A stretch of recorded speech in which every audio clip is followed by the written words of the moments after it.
the man suddenly noticed a flash on a building several kilometers away. Realizing he might be targeted for assassination, the man remained completely unflustered. He mentally calculated the sniper's distance from him. The instant the bullet was fired, though, he deliberately shifted slightly like our great president, allowing the bullet to graze his shoulder, because doing so would win him votes. His brilliance didn't stem from genius, but a tiny peppermint candy. 2 months early, the man was just an ordinary novelist. In a state of creative burnout, he lacked any inspiration for writing. That day, he went on a date with his fiancée. Unable to see a future together, she decided to break up. Heartbroken, Cooper was on his way home when he was recognized by a cousin he hadn't seen in years. Feeling awkward at being spotted, the cousin, seeing Cooper's disheveled state, and pulled out a candy and handed it to him, claiming his success stemmed from it. He left his business card and departed. Staring at the candy, Cooper fell deep in thought, suspecting his cousin might be a drug dealer. But with nothing left to lose, Cooper refused to abandon this chance. After swallowing the candy,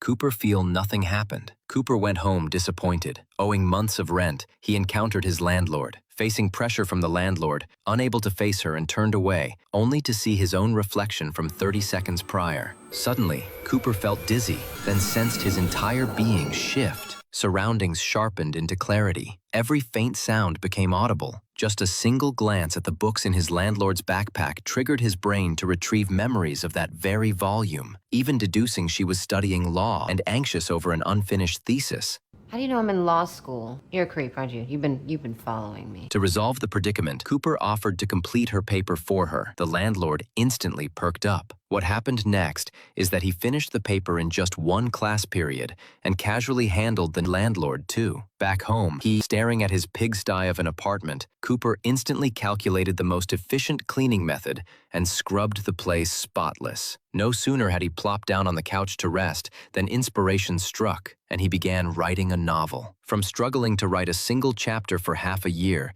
he now churned out several chapters in just 2 hours. Just as Cooper began fantasizing about his sudden rise to fame, he woke up the next morning to find his once clear mind had reverted to its usual foggy state. He submitted the novel he'd written the night before to a publisher, but the editor reacted with utter disdain. Nevertheless, Cooper insisted that the editor at least glance over it. Returning home, Cooper felt like he'd been dreaming, only to find a voicemail from the editor waiting for him.